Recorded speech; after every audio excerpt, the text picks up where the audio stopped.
I mean, I think we played to our level right now, to be honest. I think, we had bad situations, and ultimately, like 100 Thieves came out on top. I'm joined with Inero after the elimination of Cloud9.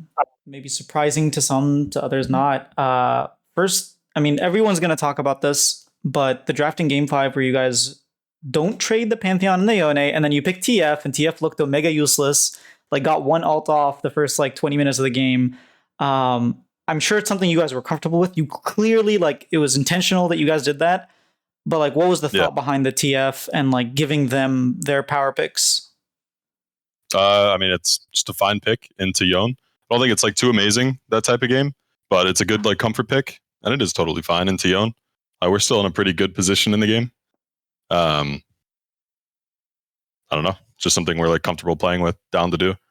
To be honest, I'm not too stressed about their side playing Pantheon Yone as their combo, especially when they're picking a nerfed Gwen, where we get to answer with Vladimir, which we're pretty happy with. As you can see in that game, it's pretty solid.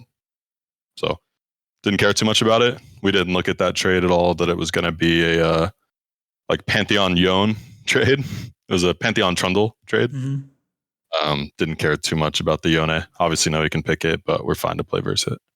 All right, and then the other big thing about Cloud9 was the Atakhans. Game 4, you completely threw out that Atachan, but then you somehow win the crab fight.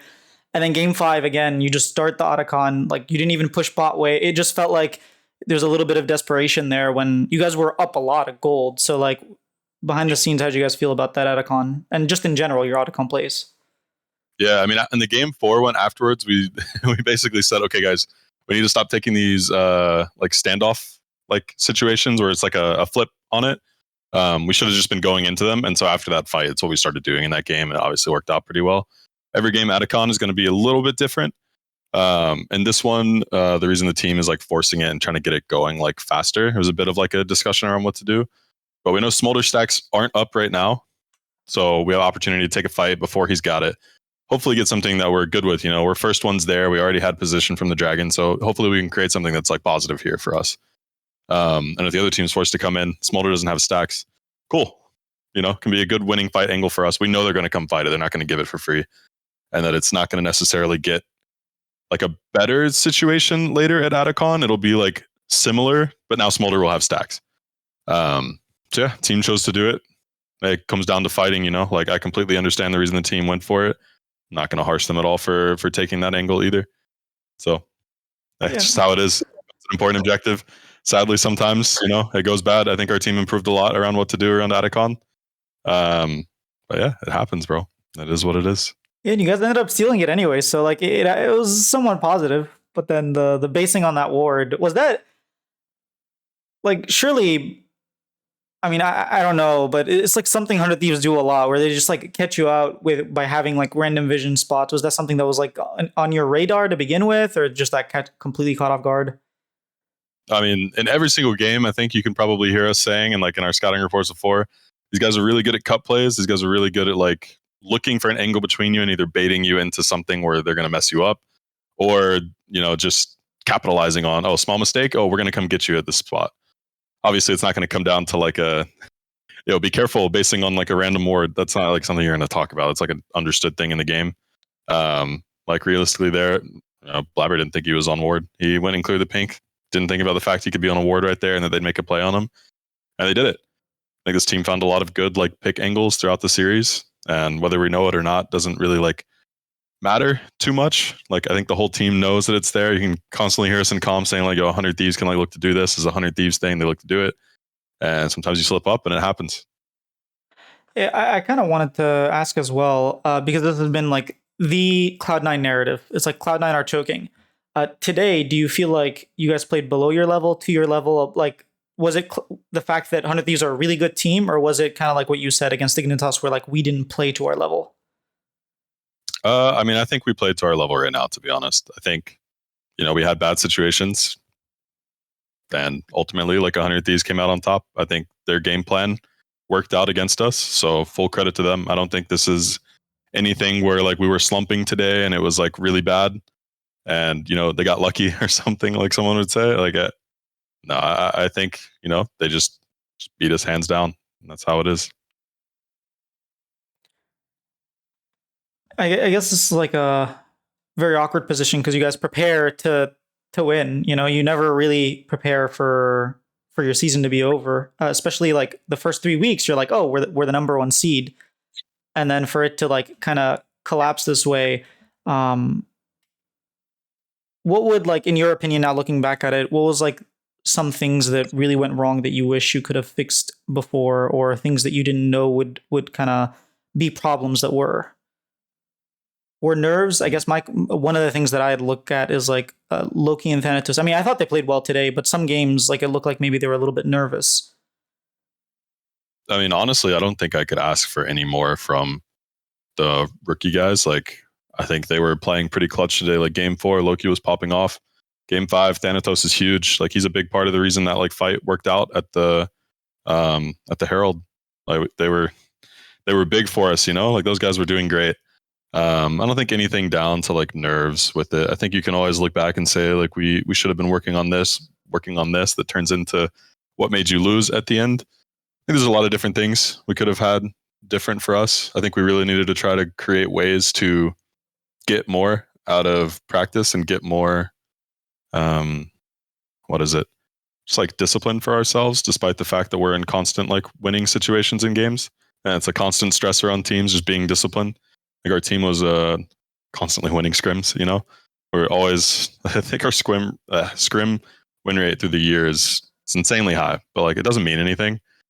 Winning scrims means like genuinely nothing. I think some of our best weeks on stage have come after we've had like a bad week of scrims where everyone's just like locked in, like we're shit. We need to make sure we're doing this. We can't just be, going in cocky thinking we've got it. But I think that's on coaches, of course. It's on us, like, to be able to create an environment where, you're not just content. I mean, that's something. Oh, sorry. Go ahead. Doing well. No, you're good. I was done there. Oh yeah, that's something Core JJ last year when they were winning was echoing a lot. He was like, so a lot of times we're just completely stomping, and then we don't know what we go into stage, and we can't really take a lot of learnings from our scrims. And it's like, you could say, oh, just don't kill them 2v2, but it's like you see the angle in scrim, and you're not gonna not do it. You're not gonna like sandbag in scrims because it'll be more realistic. It's very difficult to do those things. Yeah, I mean, I think when it comes to that type of stuff, obviously, like, I don't think you can do something like that, like, just don't take the kill or something like this.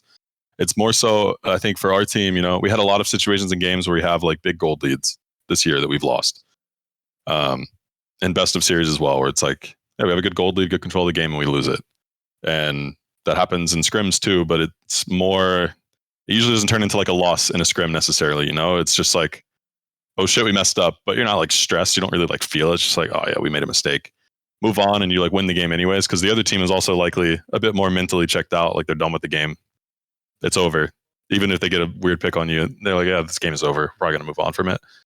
But I think like really, really locking down on those types of things, like, you have one mistake, like you can't treat this like it's okay. You got to be down to fist the game, and it needs to be completely destroyed with the lead that you have. So I don't know. It's different on every team how you approach that kind of issue, because people are just different on every team. Personalities are different, and how everyone like works in a unit is different. And yeah, I just don't think we necessarily cracked that. So I would put that on coaching. It's just how it is.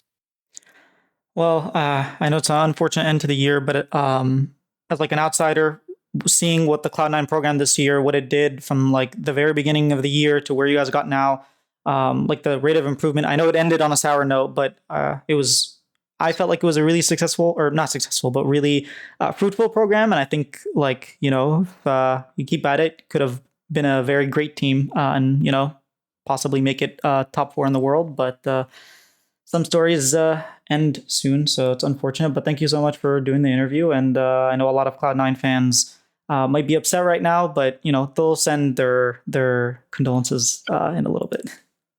Yeah, all good. I appreciate the kind words too, man. No worries. It happened. Have a good one, man. You too. Have a good one. Dang, that was not how I expected the things to end. They stole the Atakhans. They were in such a good position. He bases on a ward, and then the game's over. Yeah, I mean, that's just heartbreaking. What can I say? Like, they were up, like, what, 4,000 gold 15 minutes in? They had, like, 4-0 in that fight. It must be, like, really crushing to be in such a lead. I even, like, I don't know what to say. I'm just grateful that Inero was, like, open and we'll like answer the questions. Like, guys, draft was not the issue. I know we've blamed draft before, but like we played it before. We knew what we were doing, and it just didn't work. Like they were just better. We didn't choke. That's like the big thing. Cloud9 didn't choke. They just lost. Like they were worse.